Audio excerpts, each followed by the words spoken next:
አርሰናል ከነማላያቸው እንዴት ነው ግርማ ሞገሳቸው የመጣው? በጣም ግርማ ሞገሳቸው እንዴት ነው ያማረባቸው አርሰናሎች። ማሊያውም ድምቅ አድርጓቸዋል። በሳላ ወርቅ ሜዳ ላይ ዴቪድ ራያ፣ ጋብሪኤል ማጋሌሽ፣ ሚካኤል ሜሪኖ። ለብሩኖ ጊማሬሽ ግን ትልቅ ነው። አየው ኒውካስል ጋር አሁን ሻምፒዮንስ ሊግ አይሳተፍም አይደል? ሻምፒዮንስ ሊግ ይሳተፋል ዘንጦ ኒውካስል ቢቆይ ያን ድል ያገኘው። ቤንጃሚን ዋይት ዘንድሮ በጣም ጥሩ የውድድር ዓመት የሚያሳልፍ ይመስላል። ኢዜ ከአርሰናል ጋር አምና የፕሪሚየር ሊግ ዋንጫውን ከክሪስታል ፓላስ መጥቶ ወስዷል።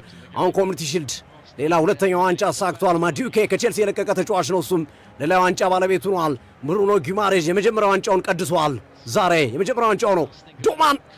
ዶማን በዋንጫ ሊንበሸበሽ የተዘጋጀ ታዳጊ ተጫዋች ይመስላል። ጁሊያን አልቫሬዝ ነው በዓለማችን ብዙ ዋንጫዎችን በእድሜ ትንሽ ሆኖ በማሳካት ዓለም ዋንጫን፣ ፕሪሚየር ሊግ፣ ሻምፒዮንስ ሊግን በማሳካት የሚታወቀው ዶማን ያንን ታሪክ ሊሰራ ይችላል። ቪክቶር ዮኬሬሽ፣ ሪካርዶ ካላፊዮሪ ይሄ ውድድር ዓመት ለዚህ ተጫዋች ጥሩ ይመስላል።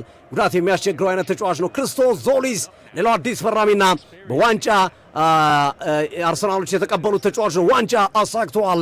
ፔሮ ሂንካፔ ሌላኛው ተጫዋች ነው። ማርቲን ዙቢሜንዲ ምናልባት ይቺ የመጨረሻ ዋንጫው ትሆን ይሆን ይለቅ ይሆን የሚጠበቅ ነው። ዙቢሜንዲ በፊት የአርሰናል ተጫዋች እጇን ዘርግታ አላያትምና ዙቢሜንዲ የሱንም ጨምሬ ሰላም ልበልሽ አላት።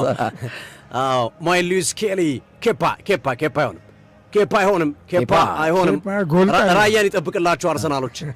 አዎ ካይ ሃቨርዝ ጎል አስቆጣሪ ተጫዋች ነው። ካይ ሃቨርዝን አይለቀውም። አዎ ዲክላን ራይስ ዘንድሮም ጥሩ ነው። ከጥሩ ረፍት አድርጎ የመጣ ይመስላል። ዛሬም ጥሩ ነበር ተቀይሮ ገብቶ።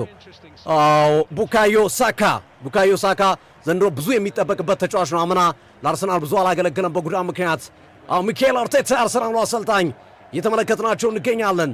ሚካኤል አርቴታ ኦዴጋርድ ሶስተኛውን ጎል ያስቆጠረ የቡድኑ አምበል አቀፈችው ማርቲን ኦዴጋርድን።